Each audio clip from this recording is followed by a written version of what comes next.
Lambot na mga tits. Kanina, ginamitan namin ng bara.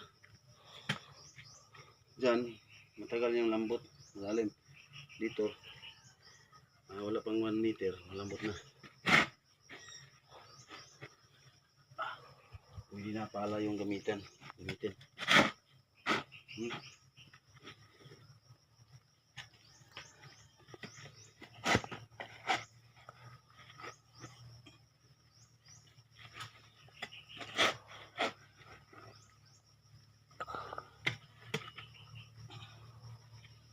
Binalot na yelo ang bato.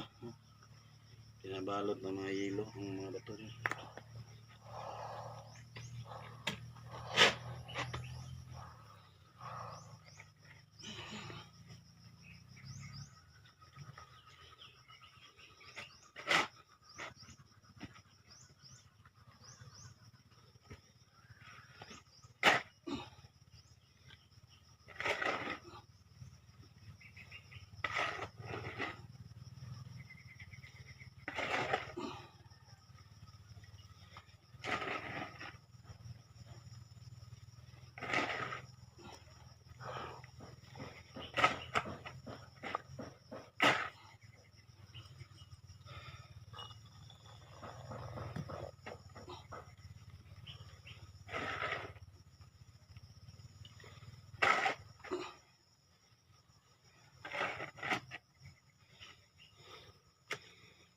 Itong site na positive kasi hindi lang kay STM nakuha, kundi backfill pa ang lupa.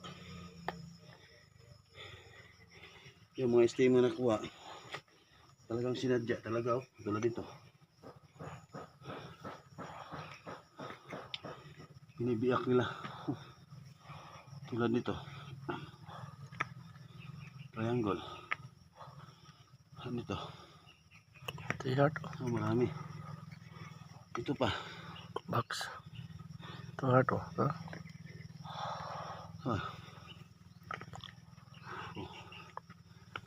Hindi basta-basta matis.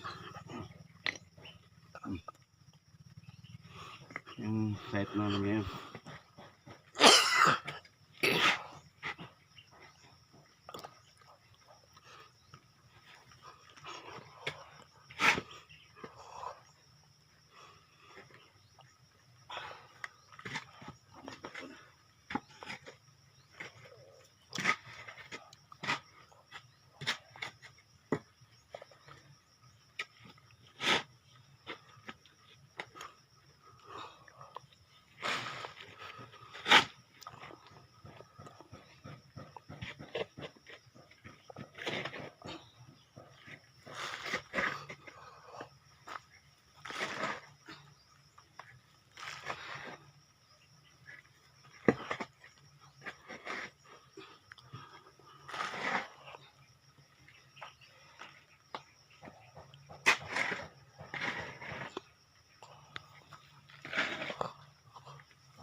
Tignan mo.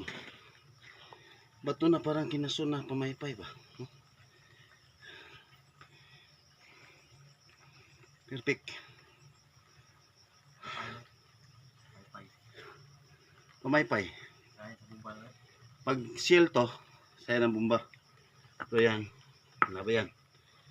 Ano natin kasi nakaganon to eh. Pagilid.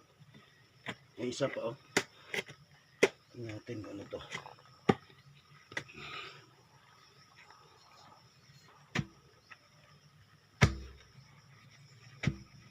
Kasi malambot na siya. Malambot na siya mga tits. Biyak pa sinadyang dinikit lang sila Tingnan niya postura ha. Ganun siya tingnan niyo mga tits. Plain. Tinatapyas may nabukol pa dito. Ganun siya. Pero yung karugtong niya dito. Natin. Ganun yan, no? Yan ang postura nito. Yan to. Yan. Dat bro. Yan o. Ada tu. Dat deh. Dat. Dat tebang dia apa nak? Dat. So, may dot siya. Hmm. Ibig sabihin, deposit to. Yan, kita? Hmm. Oh, may dot siya. Nakaganon to mga tits, ha? Ganon yan. Yan. Tapos, Sumpah sila. yun dito sa kabila, pais, may nakatukli, oh. Hmm. Dat Gas dia din pun. siya, oh. Pero may nakapasok Oh. sa bato. Ako nang sa east. Yan, ito yung deposit mga tits. Sa east na. S direction, dito. Ha? So, dito siya silalim. Yan, oh. Gano'n yung forma, ha? Yan, ha? Naka S side. Tapos, may bato dito maliit, oh. East. Nasa butas. Pero yung butas isa, dito. Oh. Dat tebang. Apa yung item kita nih? Natin dyan. Kenapa kita tebang kan ya? Mak tanaw mo man ito betul. Oh. Ito, item to, deposit dito. So, may deposit dito. Mga 4 na deposit nandito. Okay na to. According sa tunnel, short tunnel natin sa marker. Ang ganda. Sino yung hapon naglagay nito? Yung mga saang, mga sakang. Sinadya talagang nilagay nila. Okay mga tis, ha? Dito minerals na hukay namin. Totoo talagang positive to. Di ba? Kita mo yan yung ano ko, locator ko kanina. Naditik dito. Dalawang locator humid ko, locator ko, tsaka sa remapping. Tama yun at sakto ang digging spot. So, bye-bye mga tits.